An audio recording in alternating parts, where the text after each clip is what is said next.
The data set out of remote control.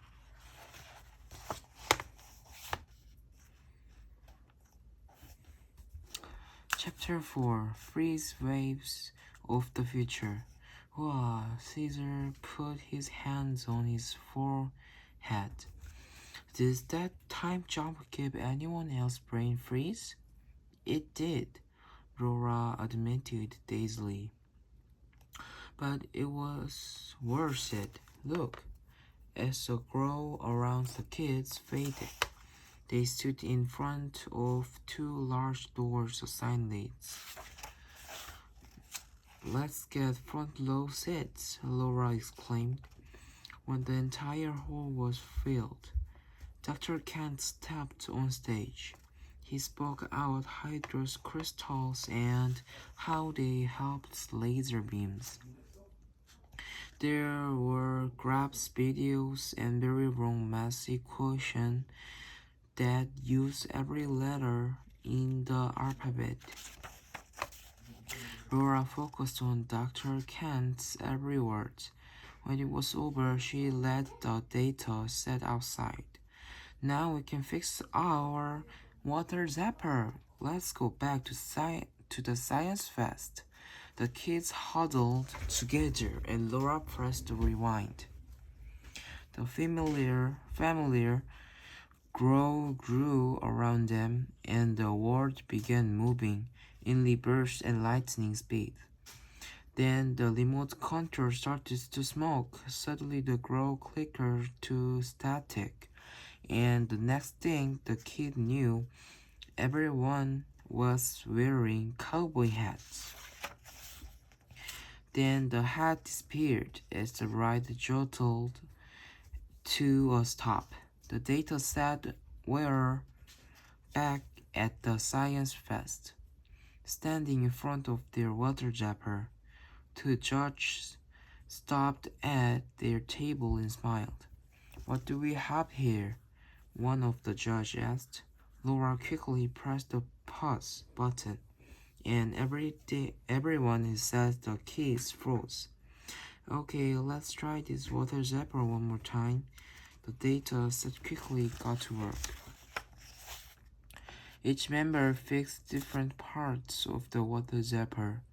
When they were done, Laura pressed play, and the loom came back to life. This time the laser beam watered the plants and the leaves instantly boomed. Huzzah! The data set cheered and shared a high five. Unfortunately, the high five made Laura drop the remote. It clung to the ground and set off a bright glow around them. Then, in the flash, they were gone. Chapter 5 Time Bandits. The data set landed with a loud thud on a hard wooden floor. The floor was bouncing underneath them. A tall man with a bandana over his face said, "Reach for the sky." The kids were aboard an old train in the desert. Cowboys surrounded them. The tallest one looked very familiar. Dr. Vernon, Olive exclaimed. Why are you dressed like a cowboy? Bandit Bunsen's the name. Now empty your pockets, the man ordered. The kids were all wearing Old West outfits too. There's been a mistake, Gabe said. Your mistake was boarding the train we're loving, Bunsen growled. A bandit with scruffy hair stepped forward with a dog by his side. Hey boss, we gotta get a move on before the good guys show up. Empty your pockets, Bunsen repeated. The kids did as they were told. Laura dropped the remote control into the bag. We need to distract them, whispered Gabe. Caesar, do you have another string cheese peanut butter bar? Caesar frowned. Yes, but it's my last one. The last of the data set looked at him like he was crazy. Okay, Caesar said. Then he whistled to the dog Bandit. Here, take this. He threw the treat, and the dog blocked off the cowboys to get it. Run! Laura grabbed the bag.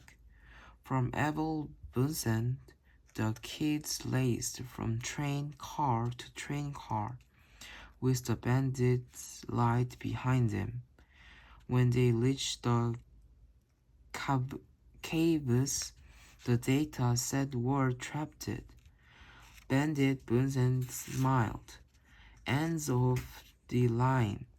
Now, Jimmy, my bag and empty your pockets. Quickly, Gabe grabbed the remote from the bag and pressed pause. The entire train and the bandits froze. Good thinking, cheered Laura. Yeah, but what's going on? Where are we? Asked Olive. And more important, why are we dressed like this? Asked Caesar. Oh no, Gabe groaned and held up the remote. Do you remember the Western movie that was on the TV at Dr. Bunsen's? We must have switched over to that channel when the remote dropped. You mean we're in the movie? Caesar asked. Gabe nodded. I think so.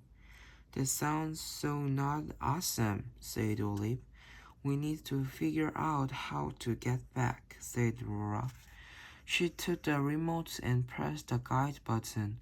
This time it didn't show the data set's future. Instead, it had a list of other TV shows. Baking with Bunsen, Gabe lead, Mysteries of the Bunsen Kinds. What sort of guide is this? Maybe we should try the last button, Olive suggested. Wouldn't that take us back home, like switching to the last channel we were on? The friends looked at one another and shrugged. It's worth a shot, said Laura. She pressed the button and the crow swallowed them again.